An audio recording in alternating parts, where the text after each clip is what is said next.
Welcome everyone to our September 3rd County Commissioner meeting. At this point, we're going to ask Commissioner Williams to lead us in a prayer, and Commissioner McCoy is going to have our pledge. Please stand. Please bow your head. Our Heavenly Father, we come to you today grateful for this day that you made for us. Thankful that we get to live in a world, a place that we get to have a say-so in what goes on in our lives. Please guide us so that everything we do in this building, in this room, is for the best interest of all people in the county. In Jesus' name we pray. I pledge allegiance to the flag of the United States of America and to the republic for which it stands, one nation, under God, indivisible, with liberty and justice for all.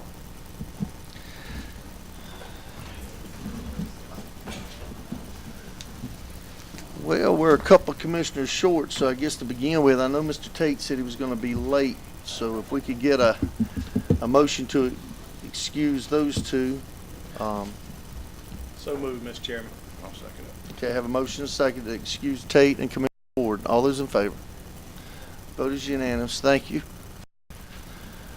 Okay. First item on the public special Superior Court Judge Gary Trawick is going to have a discussion of the Pender County Courthouse and county facilities. Judge Trawick, you want to come on up to the podium?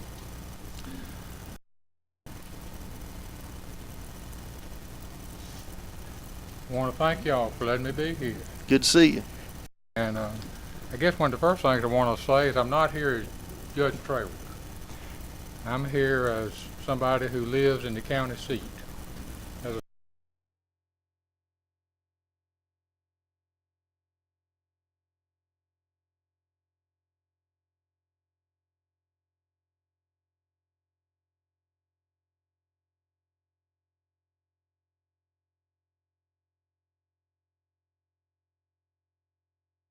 Out of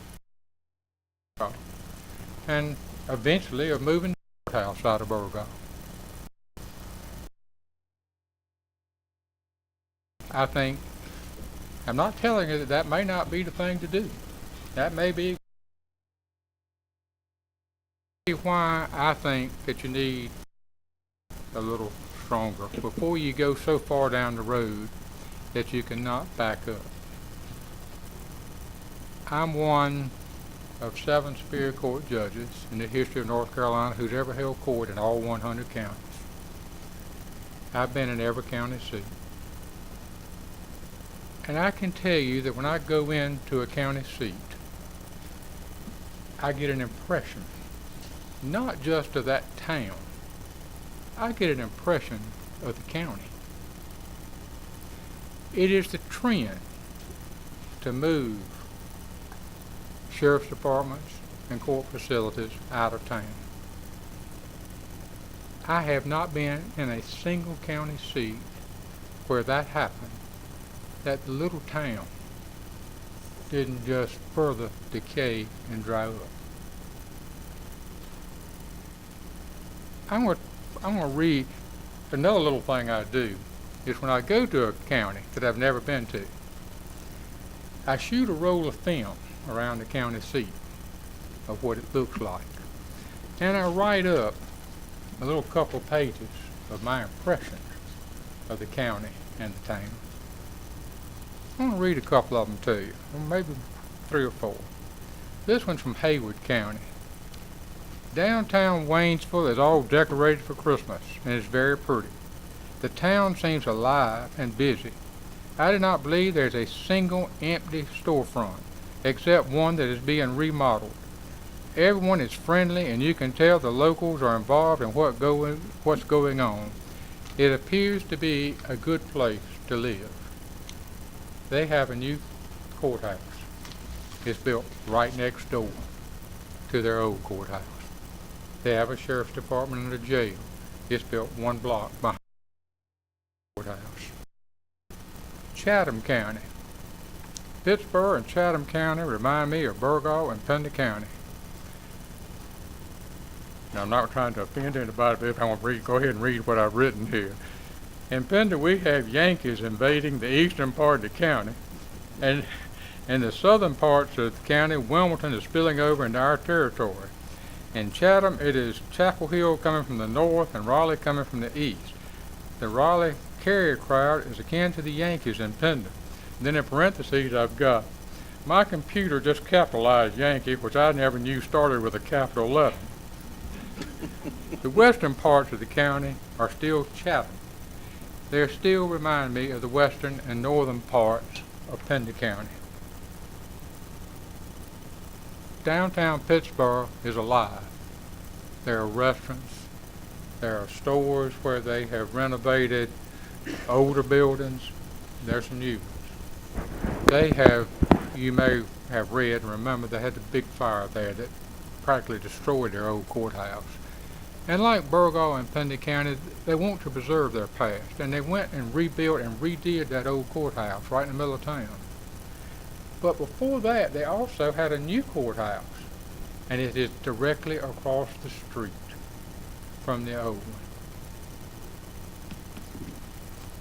Cherokee County, and I mentioned this one, the courthouse is great, one of the best I have been to, because this is what I'm trying to get at when I talk about we get into boxed-in thinking. That there's only one way to do things. And like I say, right now, if you were to ask, they tell you, oh, the thing now is you go out of town, get a new building, get new land. But they have completely renovated the older part and added a large new addition. Not just move towns do. The courthouse needs to be the center of a small county seat town. Now I know that if the newspaper reports what I'm saying and somebody says that I think that y'all might ought to add something on to the present courthouse, and it might take 2 of those oak trees, that they're going to probably hang me before they would hang y'all. But there in that county, in Murphy, is a perfect example of how they preserved the old and they added a new addition to it in the back that accomplished what they needed to accomplish. They built it with the same architectural features that they had. Now, that's not the only courthouse that's ever been there.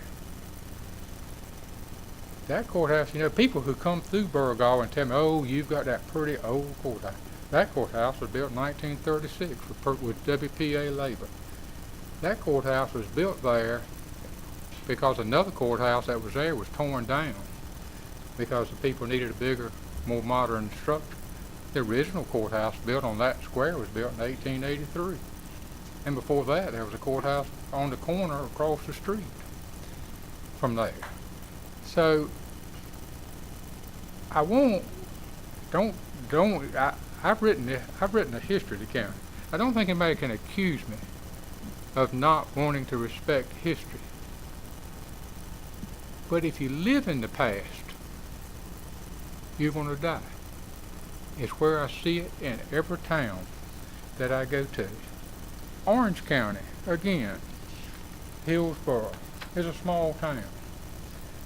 Hillsborough, the county seat, is one of the state's oldest towns, and one with a wine shop, a couple of places to eat, a couple of craft type shops, a high quality painting type gallery.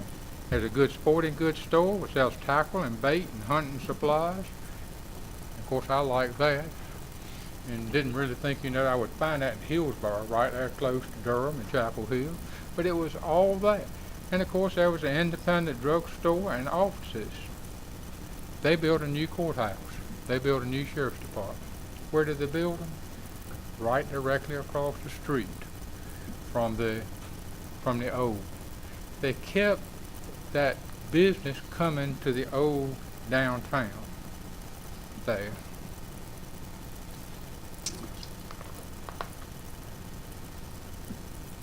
You may be sitting there thinking, well, he ought to be at the Burgaw Town Board. He's at the wrong meeting. That they're the people who are responsible. I don't agree with that. You see, you're responsible also. There's not a single one of you who make your home in the town of Burgo. But the town of Burgo is your county seat. When anybody says anything about Pender County, the next thing you want to know is what's your county seat, and it's going to be Burgo. You may think, well, they can think what they want to. But let me just give you an example. I got figures from one of the assistant clerks of court as to how many people the court brings to Burgo. And so I said, let's just pick a month. What's an average month? And she said July. I said, it's got a holiday, and then other than that, it's got regular days. The district criminal court in Pender for the month of July had 2,559 cases. The Superior Court that month, of course, we do much longer things and have much fewer cases, had 44 cases, but they had 90 jurors that came. The Juvenile Court has approximately 30 cases a month. The Child Support Court in July had 156. The Estates and Special Proceedings part of the courthouse brought in 220 people. So if you take that total number, it comes to 3,099. Very few people come by themselves. They almost always bring somebody. And Karen, the one who got the assistant clerk that got this together for me, we estimated that probably for each one of these categories, 2.5 people come to Burgo. That means that in July, 7,748 people came to Burgo. And their impressions of the county are come from what the town looks like.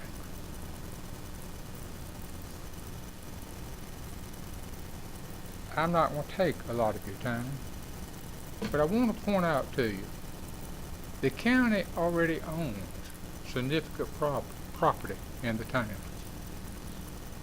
To accomplish what I would like to accomplish, it would take cooperation between the county and the town.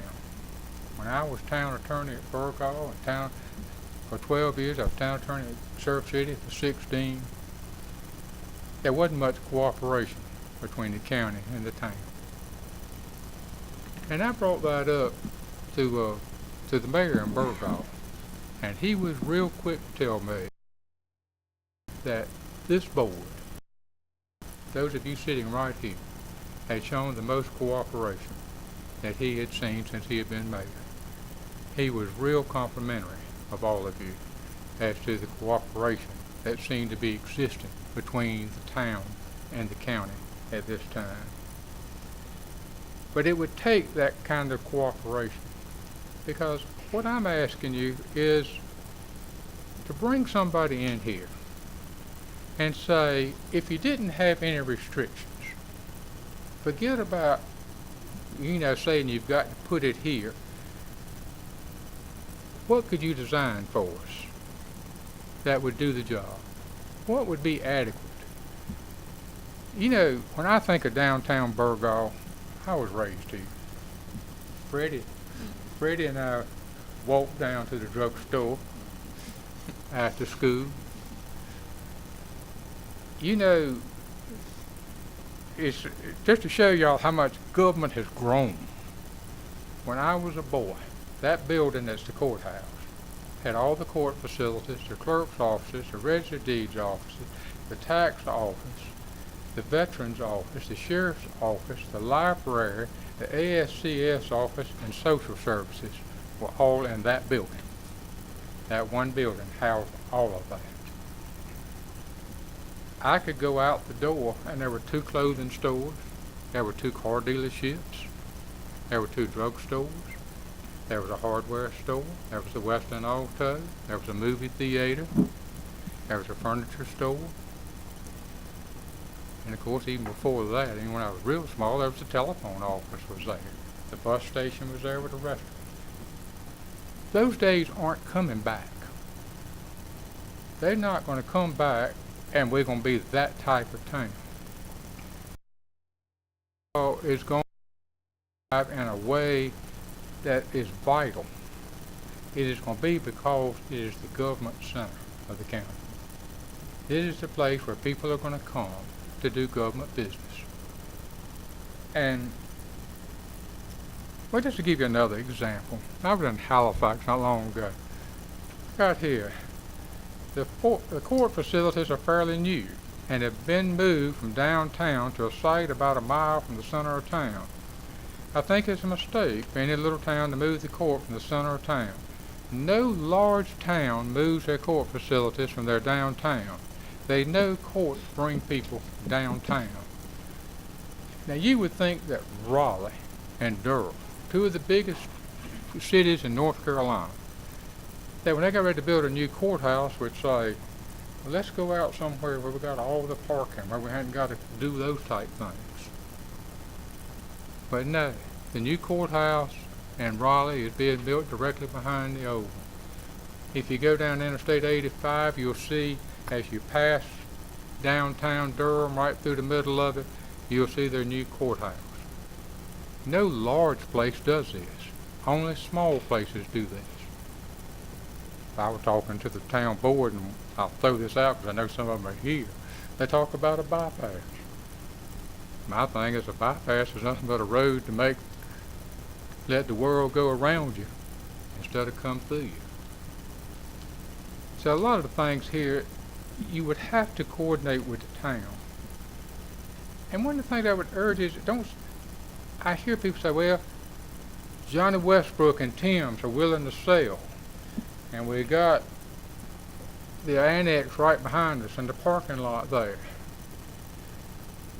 I could tell, I spoke to the chairman the other day, and when it came out of my mouth, giver, go over, like, oh, don't even say that, don't even mention that word. But we have to do what we have to do sometimes to make progress. And you can't let one thing stop you and cause everything else to die. I know I'm getting ready to repeat myself some. So I'm going to tell you what I would like to see. And I just want to point out too, I wish there was still a movie like it was when I was a boy. But rather than having an old building there, look right across from the edge of the courthouse and see the new building that's built there. I'd lots rather have that than something falling in. That's no good. Lots rather have alley cats than that building that I had to condemn when I was town attorney in Burgaw because the owners wanted to tell me, oh, we can fix it, but they hadn't never fixed it for 15 years before that, and it was falling in. One is, I'd like to ask y'all, before you go down the road too far, to think outside the box. Don't just take what somebody tells you, look, this is what everybody's doing. Look and see what would be the best for your county and your town seat. I also would like to see the town and the county cooperate and maybe get together with some sort of joint committee for a vision. One of the mottos I saw in one of the towns that I really liked was vision with tradition. In other words, you don't do away with it all.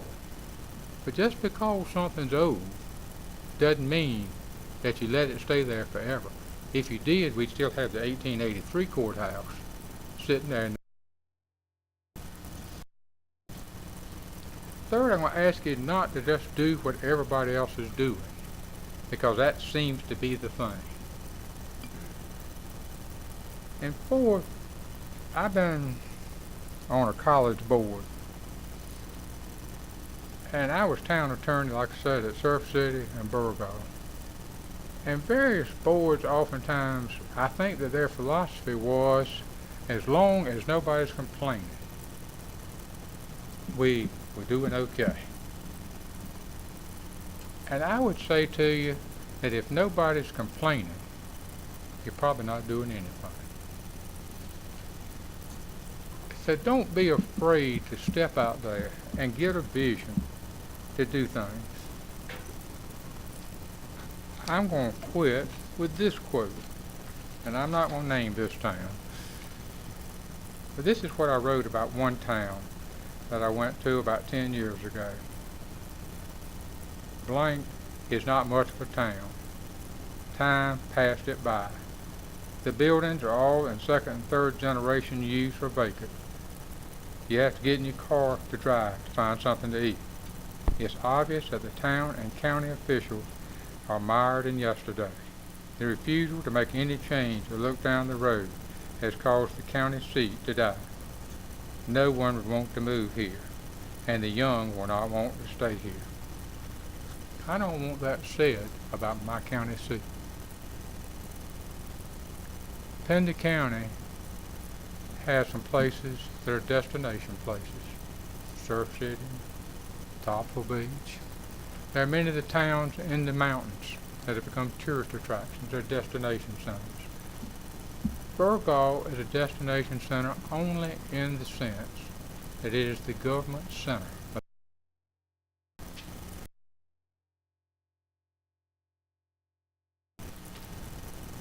But they're still going to come, they're going to ride through the town. And what it looks like reflects on the kind of county that Pender is. I appreciate y'all listening to me. And like I said, I'm not here to try to tell anybody what to do. Y'all know a whole lot more about county government than I do. Like I say, I used to represent towns, but that's been 20 years ago. I appreciate what y'all do. I've often said that everybody ought to have to serve at least 6 months as a town or a county official, just so they could find out how much their telephone would ring when they got to be one. So I appreciate the pressures yonder. I appreciate the economic problems that face you. And I really don't think, I wouldn't ask you to go downtown and build facilities and keep them close to town if they're going to cost 2 or 3 times more than it's going to cost to go somewhere else. But until you find out what it would cost, you're not in a position to make that kind of decision. And I think you can do that. There are people that if you just tell them, say, we want you to use your imagination, see what you can do, see what you can do with this space, and then we can see about acquiring. I appreciate it very much. Thank you. Yeah, I had the opportunity to sit down with Judge Trawick and the clerk of court, mayor. Yeah, I saw him back there. He was hiding from us, but I saw him back there. And the mayor of Burgaw. And as I tried to explain to you then, this has been a process we've been going through now a year. Been nice to held this conversation about a year ago where we'd had more time to sit down and think about more of these things. I think it's a great idea. Burgaw is our county seat. I would rather see us utilize the town of Burgaw in that way than to see it dissolve from what it is now. But at the time we talked about this and went outside of the town, we were really looking for room that we could grow and be able to utilize the property for more than just a law enforcement center. And that was the biggest driving force for us. I never even thought about the town of Burgaw having enough property there, right there at the nucleus, right there at the courthouse, that would satisfy all those needs. And you would have to talk to a lot of folks about selling property and things of that nature. I think it's a discussion that these commissioners and myself, that's something we do need to discuss. I appreciate you coming in here today and sharing that with us, because when you and I talked, I thought this was something that would be nice if you could share with the commissioners. And sometimes it loses its luster when it goes through a second party. And I appreciate you inviting me to come. And I'm certainly not trying to get on any pedestal and tell you that I know what's there. I am trying to share with you my observations of going around and seeing what it does the county seat towns when they go out of town. Because it's hard today for a small town. And some of the town officials are back here, Jan's back here, the mayor's back there. And if y'all start considering what I'm talking about, they're going to have to get on board. Because they may have to do something and get some parking for y'all and some, in other words, they may have to do some things to work. So, just me saying something to you, I mean, I'm talking to them too. Because if this works, officials are going to have to do something. They're going to have to make some arrangements. And they may have to aid y'all. And they may have to put some money in.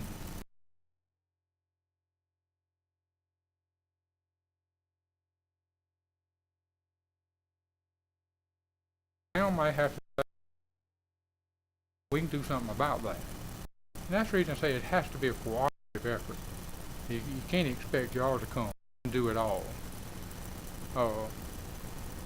If it's going to work. But the towns that have the little courthouses, the little towns with the courthouses downtown, still have a vitality and a life about them.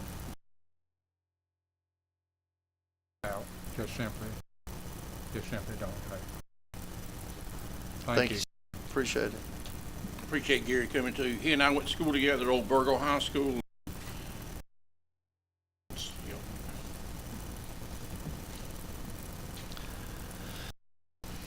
All right, we're going to move on to item number 2, which is a proclamation by the Pender County Board of Commissioners and presentation to members of Coastal Horizon Center to designate the month of September as 2013 National Alcohol and Drug Addiction Recovery Month. And is someone here from Coastal? Yes, ma'am. Come on up to the podium. Did you want to say anything before I present this to you? Well, last time we did it after the proclamation. So. Okay, we'll do that first then. Okay.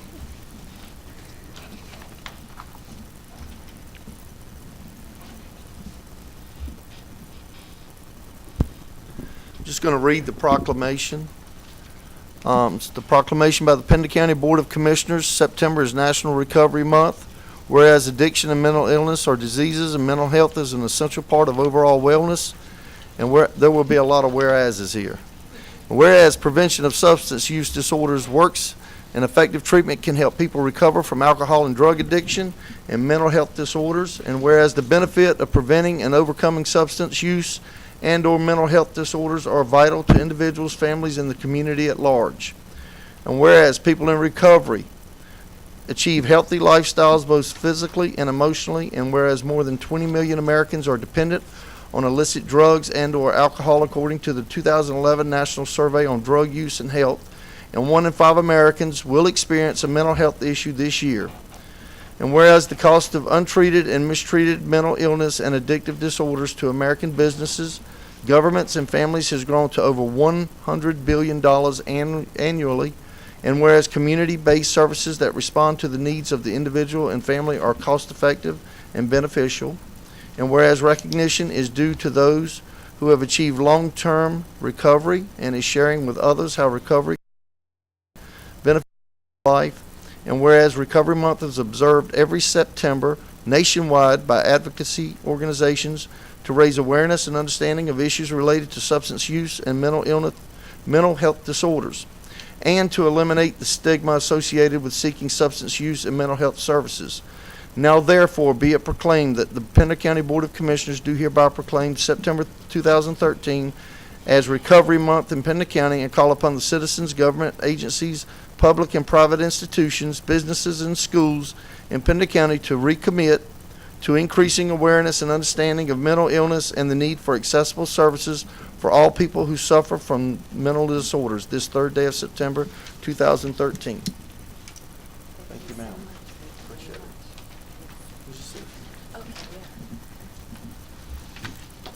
it. That was a real mouthful, so I want to thank you very much for saying all that and riling everyone up before I invite everyone to this month's Recovery Month events. I'll introduce myself. My name is Kate Murphy. I'm a public information specialist with Coastal Care, the local management entity and managed care organization for our area. I'm here with area board member Don Hall, who I also want to thank because I informed him of this agenda item about 55 minutes ago. So he's very supportive and enthusiastic. He's quick on his feet. He is quick on his feet. He helps us a lot. Yeah. And I want to thank the board for your continued support of building awareness in our community of mental health and substance use issues, and continuing to work toward, as you mentioned, eliminating the stigma of mental health and substance use issues, which Recovery Month really strives to do. The more we all get involved, the more that is lessened and more people are likely to enter recovery on their own. National Recovery Month will be celebrated in our community at our annual Cape Fear Area Recovery Month picnic that'll be held September 4th, and it'll be in Wilmington from 10 to 1. We'll have a keynote speaker, Dr. Al Mooney, who is an internationally recognized expert in the field of addiction and recovery and co-author of the acclaimed text, The Recovery Book. So everyone is invited. This event is open to the public, and all are invited to continue to support recovery and to showcase the Cape Fear area as an example of good health and wellness. So thank you again very much for allowing me to listen to the proclamation before making my statement. I'm very thankful for the support of not only recovery in the community, but of course for Coastal Care and us continuing to be a resource to our residents. So thank you. Thank you, man. We appreciate what you folks do. Thanks. Thank you. Okay, item number 3, Wayne Black, State Director of the Division of Social Services, going to give us an update and discussion concerning the NC Fast Food Stamp Program. Mr. Black. Thank you, Mr. Chairman, and members of the Commission, County Manager, and all the fine folks in Pender County. I'm glad to be here and have an opportunity to talk to you a little bit this afternoon. First of all, let me say a little bit about me. I began working in county social services on June 1, 1976, and retired from county government on May 31, 2013, which was 37 years later. During that time, I was in 4 counties and was a DSS director in 3 for a total of 25 years, and arrived in Raleigh on June 3rd of this year. So I have 3 months experience with the State Department of Health and Human Services. I will say up front that I believe that I was called to Raleigh because of my county experience. I certainly haven't been there long enough to learn all the ins and outs of state government, but from my 37 years, I know a bit about county services. First, for as long as I've been a director, at least, because she's been. I'll tell you that from the folks in the State Department of Health and Human Services, well respected and appreciated as a solid man. Your Department of Social Services in Pender County is respected as far as our programs that we supervise county administered system of social services. There's about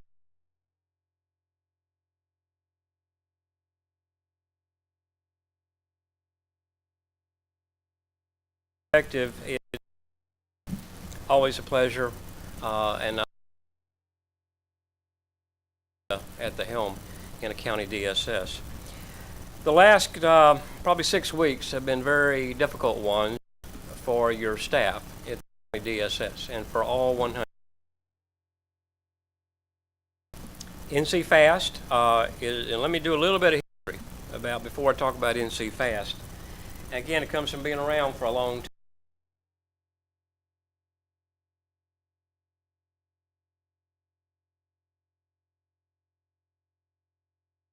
To get automated, that we need an electronic system, that it made no sense to have one caseworker filling out a 25-page application for Medicaid, another caseworker filling out a 20-page application for food stamps, another worker filling out a 20-page application for other programs, child daycare, Work First, as it's called now. As a matter of fact, twice as a director, once in Yadkin and then again in Surrey, I let my staff talk me into letting them reorganize to where we had one worker to do both Medicaid and food nutrition services, or food stamps as it was called. In Yadkin, that lasted 3 or 4 months until they became very frustrated because the rules were different for the programs. The error rate went up. So they came back to me and said, we need to go back to the old way, and we did. Well, I went to Surrey County, and we had a process where we engaged all of our staff in a planning process, and they said, let's combine it, Medicaid and food stamps, one worker, because that's more customer service. We can be more efficient. And we tried it, and they did it. About 3 or 4 months. They became very frustrated. The error rate went up. We went back to the old way. We have known, and we know, that what we need is an electronic system that will enable us to have one worker to do all programs, see the client one time in the office, and process applications. We've always said we'll never staff our way out of the workload. And we haven't. I can never remember as a DSS director, Rita, not having enough staff to try to keep up with the work. In Surrey County, we were working until 6 o'clock, and we were working on Saturdays for the last 3 or 4 years. Work. Now, the history of this a little bit is, and again, it goes back to being around for a long time. In the late 70s and the early 80s, we had something called DAISY, which was going to be a system to accomplish this, and it didn't go anywhere. In the early 90s, we had something called the Automated Single Application Project. I can remember a director's meeting I went to in 91, right after I got to Yadkin County. And somebody said, we're going to have this ASAP, this one application for all programs in 6 months. 2 years later, they said 6 months. Came to running joke. What are you going to have it? 6 months. That didn't go anywhere. Then in the late 90s, it was NC-CAN. I asked another fellow director the other day at a meeting what NC-CAN stood for. He couldn't remember. He couldn't. 2000, we launched into something called NC-FAST. Families Accessing Services Through Technology. And we've been working with it ever since. There's been a lot of ups and downs, a lot of issues at the state level, a lot of issues with the federal partners. It's taken a long time to get to where we are. Where are we? A few years ago, we rolled out something called online verification, which helped our caseworkers to process cases a little quicker. Still had different workers, still had different programs. Food nutrition services, we started rolling that out with pilot counties probably a little over a year ago. And over the course of the winter into early 2013, we were able to get all 100 counties processing applications in food nutrition services pretty much up to speed. And we've been turning out processing. As a matter of fact, last month at the state level, we paid out $207 million in food nutrition benefits on EBT cards in North Carolina. So the system is working as far as that goes. But over the years, the caseload has grown. As a matter of fact, in Pender County, the food nutrition service caseload to June 13th has increased from 2251 to 4618. That's an increase of 105%. Statewide, it's 78%. It's been impacted by the downturn in the economy. Mr. Black, while you're talking about that, I want to ask you, because I've heard Sure. something very similar to that before. And Pender County just seems to have a high rate there compared to the state average. Mhm. What do you attribute that to? I mean, are we so unusual from other counties in the state? Well, what I don't have is your caseload per 1,000. That would probably be reflective of the poverty level, correlated to the poverty level. Folks that are low Well, I know income. there's a lot of poor counties in the state. Right. We're not the only poor county in the state, huh? The range of increase in caseload in the last 5 years is from actually one small county that decreased, and the highest is 190%. Probably the large urban counties, they were probably under 100%. So I think it varies. It'd be hard to say just looking at it intuitively. The other thing I can tell you, for Well, I was just example- wondering yeah. if you brought that information with you since you were sharing Yeah. that with us. I didn't know if you Yeah. if you had any reasons for that. I can go back and get it to you. I'll be Okay. glad to. Thank you. An example of that is Surrey County, where I came from. the caseload growth in the last 5 years was just like about 75%. But if you go back to 2001, it was over 350% because a lot of manufacturing jobs left the county in 2000. Matter of fact, they lost 10,000. So every county is unique and different in terms of what's happened over time. Where we are going? What happened July 15th is it's sort of like laying down a grid, as I call it. I describe it as driving through Raleigh, having just moved there and have an apartment 3 months ago. It's not driving in Dobson anymore.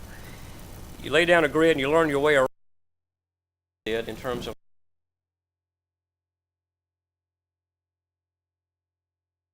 laid down a grid to be able to do work first, family children Medicaid programs, adult Medicaid programs, state county special assistance. So suddenly the workers were given about 82 pages of new instructions on how to do this online application. It was a lot. Every single county experienced challenges. Every single worker in the counties and every county and state experienced challenges. It's like learning your way through traffic and you've got new twists and turns and you have to learn, but you don't have a lot of time to read the map. Then we have certain things happen at the state level with the system. We call them defects. An example of that I would use would be if you're driving down the route that you know to get to, suddenly there's a water main break and you can't take that road and you got to take a right, but it's a one-way street going the other way. Okay, so that means we've had to come up with what we call workarounds. So the worker can't do that particular case the way they just learned to do it, so they got to do a little different thing for, say, household composition changes or things like that. This has been what some have referred to as a learning curve, and it is a steep one. I can report today that we're getting better every day statewide. All of the numbers and the metrics that we see show that we're now back to processing cases in a majority of our counties where we were on July the 14th after this took place. I can also tell you that the 4 pilot counties that are now taking Medicaid applications and family and children Medicaid are not having problems. They're able to work those cases, many of them in a week, and things are going pretty good there. What are you talking about with the pilot counties? There's 4 pilot counties, Orange, Chatham, I mean, they're pilot Johnston, counties for what? in the NC. All this the other system. 100 counties have been doing food nutrition. Okay, so you. But Brent, 4 pilot I got counties, you now. I yes, got you. 4 pilot counties in addition to food stamps are also doing Medicaid. They're driving down all those roads in terms of cases. The state has asked the other 96 not to turn on and do Medicaid yet until we get the system working in those 4, and then we're going to roll it out to the other counties across the state. Also, I can say that we have decided not to try to do all those programs that I mentioned, Work First, Adult Medicaid, State County Special Assistance, by October 1. We're only going to do Family and Children's Medicaid, which we are kind of on the under the gun to do, I guess, with a deadline, and that is to be able to take applications on October 1 with new Family and Children Medicaid criteria that is prescribed by the federal government in the Affordable Care Act. So that's why we're kind of pushing to get this by October the 1st in order to do those applications. So that's where we are with that. Now, I want to pass out something. I think you may have seen this before. It's a letter from Dr. Eldonna Vosh, who is the Secretary of the Department of Health and Human Services, and it went out to county DSS directors, and it went out to, I think, to county managers back in March. And it does make some recommendations about what needs to be done by counties and what the state is doing as well. I'd like to give you a little bit of update on what the state's doing and kind of just leave you with my thoughts about this letter. First of all, we have learned something in the last 6 weeks. That is, and I go back to my analogy about driving down the new streets where you don't know the roads. And when I do that, if my wife is in the front seat with me with her GPS device, I do that. I'm a man. I don't ask for directions very well. Then I'm able to navigate through something quite quickly. Well, we've learned the same thing with something called over-the-shoulder support. We have trained experts on the NC-FAST system who, instead of being on the phone to talk to the worker in your county, we place them out in counties where they've been having some issues, so they go from worker to worker and with the supervisor and show you how to get the cases processed. And in every single county where we place those folks, processing times improved. So the lesson learned there is we need one of them in every single county in the state by October 1 or as soon thereafter as we can. So it has been approved to hire 161 in addition to the 90 that are already on board. And every county will have one what we call over-the-shoulder support person or technical expert by October 1. We plan to recruit those from the counties, from the local area, bring them to Raleigh for training.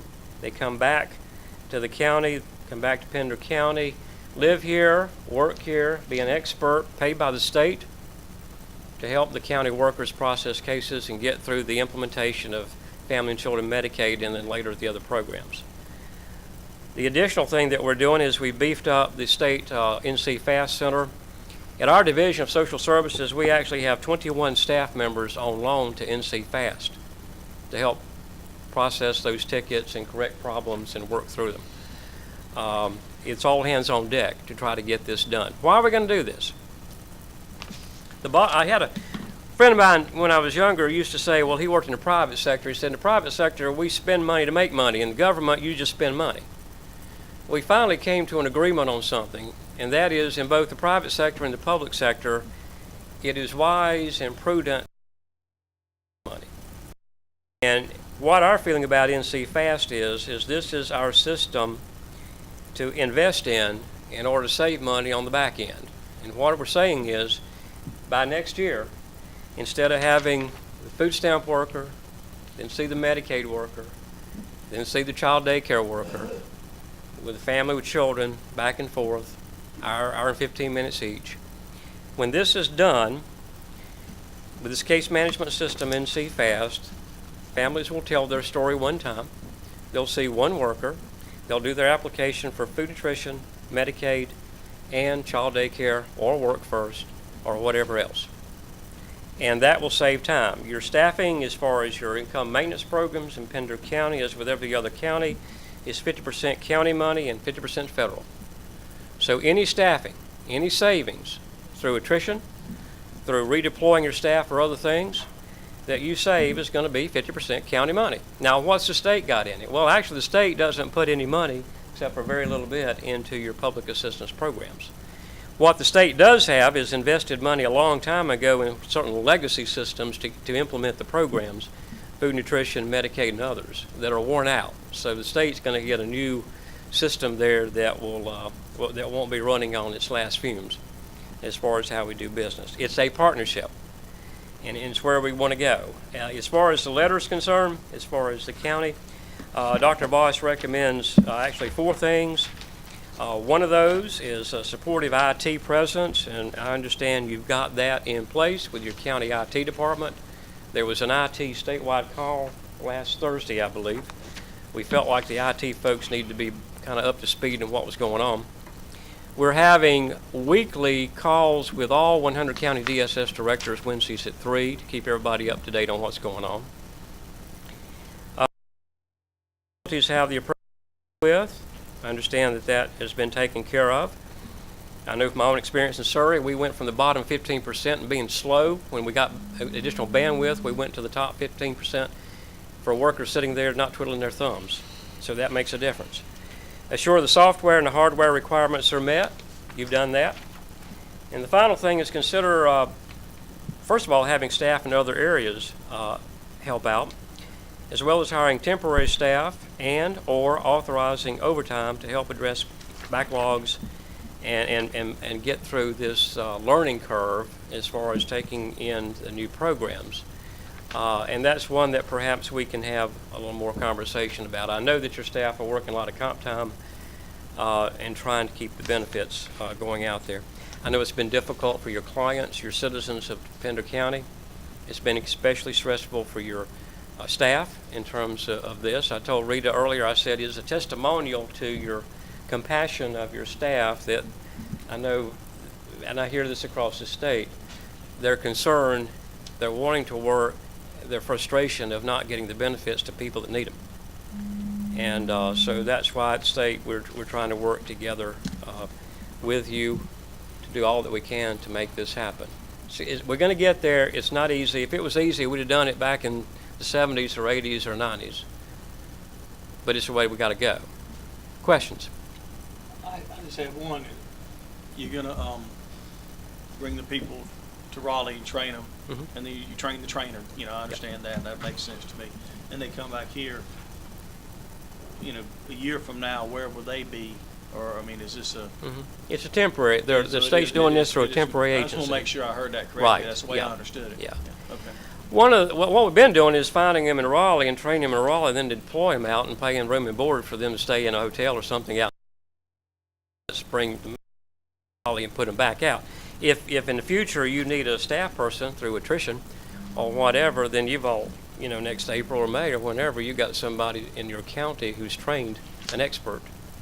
That'd be a possibility as well. Thank you. Anyone else have any questions for Mr. Black? Mr. Chairman, I have one question.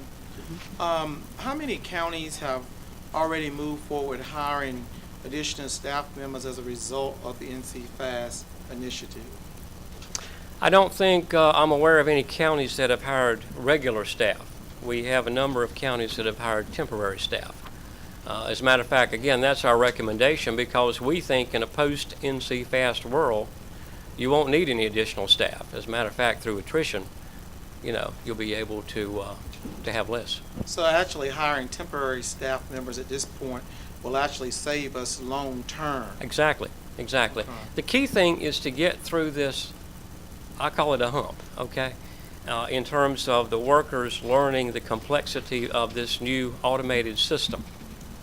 And Mr. Black, did I hear you just say that 50% is reimbursed by the federal government? Is that correct? Right. Your adult Medicaid, family and children Medicaid, food nutrition services staff. 50% county, and it's matched by 50% federal funds. The only state money is a little bit of, we called it baby love. I think it was back in, the late 80s, I think, but it's a very small amount of money. And Mr. Chairman, I'm proceeding with my last question on this matter. Is how many staff members have been recommended? I would defer to our expert here.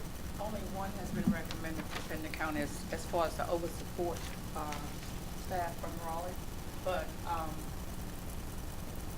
in the future, I will be making a request to ask for some temporary staff to help. Okay. And I might add that, either myself, Sherry Bradshaw, the Deputy Secretary, Dean Simpson, who's our NC FAST business lead, any of us would be glad to come down with much more statistics and data and numbers and do some calculations and meet with y'all if you need us to. Are you? I know you said the 4 pilot counties is kind of going smoother, which would be expected because they got experience. So are you having to take this road show to 96 counties or what? I have been traveling the state. I've been to Graham and Rutherford and Haywood and Wilkes. I've been to Atlantic Beach for a meeting and Wilmington and back here. I enjoy traveling North Carolina.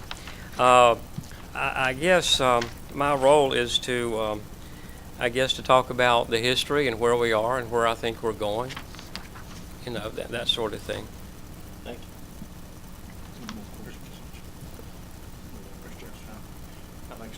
We did have a conference call with North Carolina Association of County Commissioners last week. Rebecca Troutman led that. I think one of your folks in charge of your IT services, Anthony Bellucci. Bellucci, was on that call and talked about the 31 defects whenever it first came out.